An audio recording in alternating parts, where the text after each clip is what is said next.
Hello, coaches. My name is Slade Singleton. I'm the offensive coordinator at Madison High School in Marshall, North Carolina. And I want to thank you for purchasing this course. In this course, we're going to cover what we call the Rule of 4. The Rule of 4 to us, coaches, is basically we take 4 concepts out of each category, and we get really good at them. Back in 2013, we had so many concepts, so many things we wanted to do. We were just trying way too much, and the workload for our kids was it was overwhelming. So we wanted a better way, a simpler way for our kids to be successful on the field. So we put together what we call the Rule of 4. So we take 4 screens, 4 runs, 4 quicks, and 4 dropbacks, and we get really good at them. I mean, we rep them daily. We try to get good at those 4 concepts in each category. And once we get good at those, coaches, then we'll start adding other stuff to, like window dressing, motions, shifts. We'll add some RPO tags and things like that.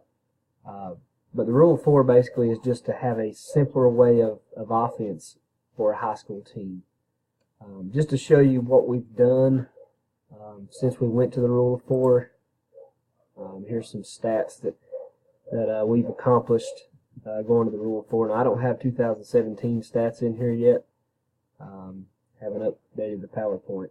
But just from 2013 to 2016, you can tell a big difference in passing and rushing, and what we've done, just making things simpler for our kids. 2013, we put it in. We got simple, put things. Simplified things for our kids, and we went with passing. We're 1150, rushing we were 1297. 2014 we went up in passing to 2500 to 1205 in rushing, and then you can see in 2015, again, our numbers are pretty good, and basically we kept growing in categories.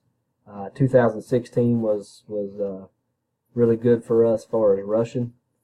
All this depends on your personnel from year to year. You might be more of a rushing team than a passing team from each year. We started off as a pretty good passing team. When I was at North Buncombe, we had the receivers and a quarterback that can do some things in the passing game, and we were really good at it. Now here at Madison, we've been more of a rushing team. I mean, we've thrown the ball pretty well. We've been more on the ground attack with the quarterback run.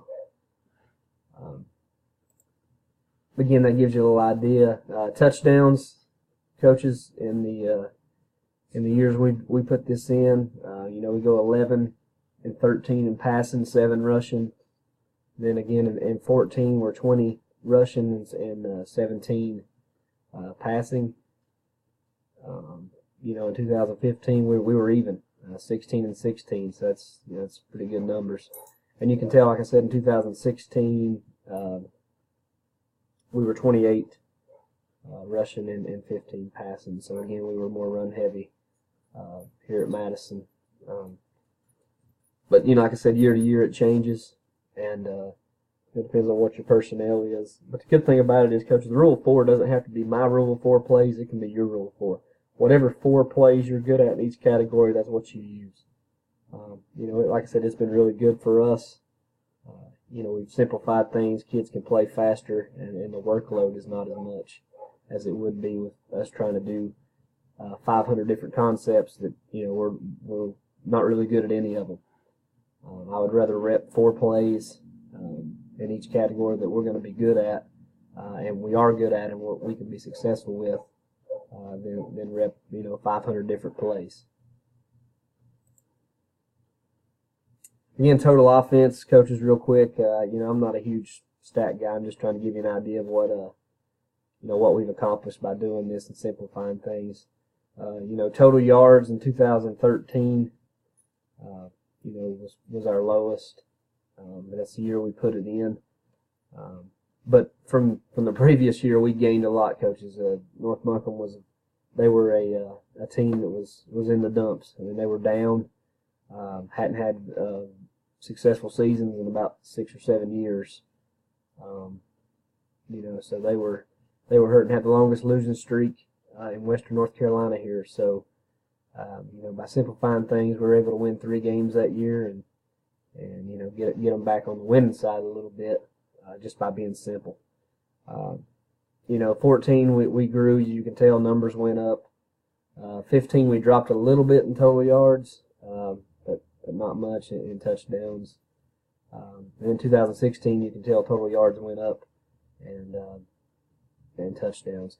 Again, that just shows you that being comfortable with the system and how he's doing things. As year to year goes, coaches, we increased and we get more comfortable with what we're doing with the system. And again, the best thing about it is you can pick whatever 4 out of each category you want.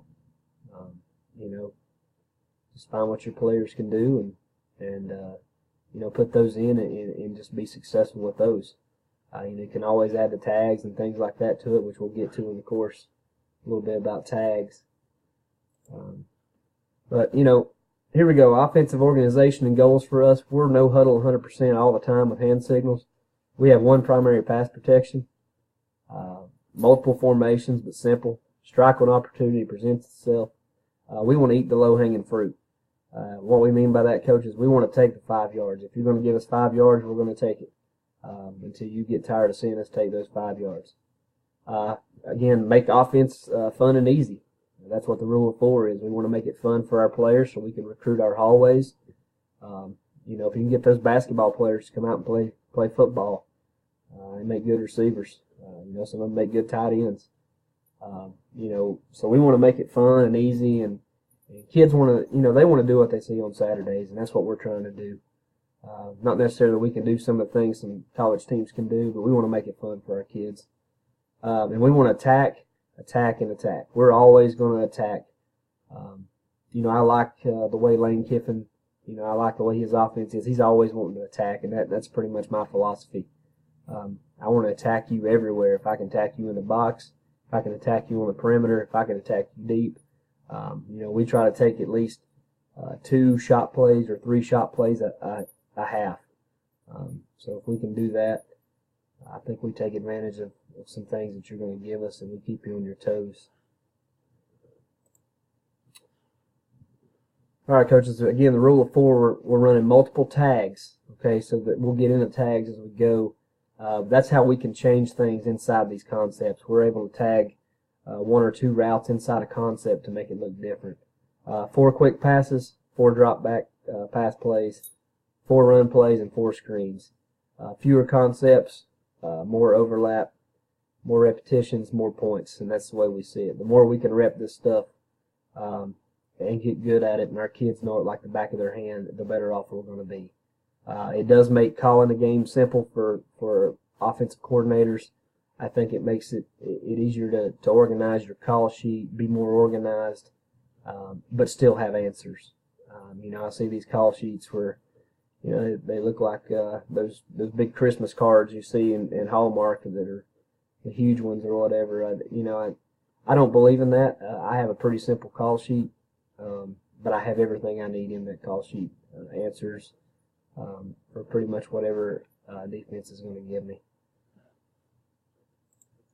All right, we're talking a little bit about tags, just a little bit. It allows us to run a large number of plays by changing 1 route inside a concept. And we can change up to 2. I don't do any more than 2. Really don't like to do 2 unless I really have to. Use hand signals to designate player and route. So what I mean by that is every receiver has a letter. So for us it's X, M, T, Y, Z, and our H would be our H-back if we're an H-back set. So I can tag a route on any one of those guys. I can even tag my Q to be the runner on some of our run plays. That gives us the ability to move anybody, motion, whatever we need to do with those players. Must utilize an indicator to show you are finished tagging. So what we do, coaches, is once we give the signal, we're done with the signal, we point. We point at the players, and once they see that point, they know the signal's over, go play. Never more than 2 tags in a play, and we prefer only 1. If you need 3 tags, then you need a new play. That's the way we see it. You know, again, I really don't like to do too many tags inside a concept. I think if you're doing that, you might as well put in a different play, or just find another concept that you can utilize. Again, we don't like to add too much stuff, so we don't want to add any more concepts. Alright, so basically what we do, coaches, once we get decent and get pretty good at what we're doing with those plays, we want to start packaging plays. And what we do is a commonly called run, pass, or screen play combined with another commonly used run, pass, or screen play. Avoid plays that do not mesh together. So you don't want to take concepts that totally just change everything for your quarterback on one side and he has to turn around and read the other side. Again, we want our kids to play fast and at a high level. If they're doing a lot of thinking, they're not playing at a high level. We want to package with a purpose, not on a whim. So everything you do, if you package it together, everything you need to put in there needs to be a purpose to it. Whether it's you're attacking the box to the perimeter, just things like that. Make it make sense. Run plays that you can attach where a quarterback reads it as an easy read to see who's folded in the box, who's staying in the box. Can we get it to the perimeter?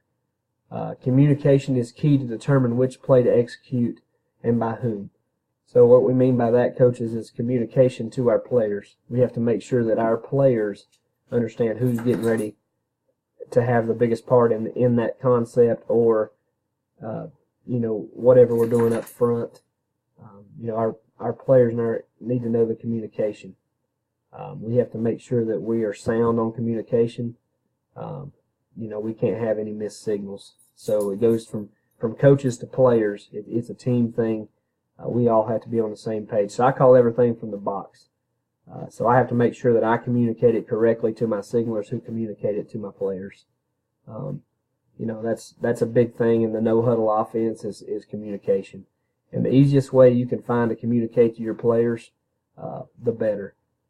I see some guys signaling. There's the signals is just as long as the quarterback running over to the sideline and running back to the huddle. We don't want to do that. We want to make it simple, quick signal where we can get moving. One thing we've done here in the past couple of years is we've made one-word calls. One-word plays, one-word concept calls have helped us move at a faster pace and actually go to the next level offensively.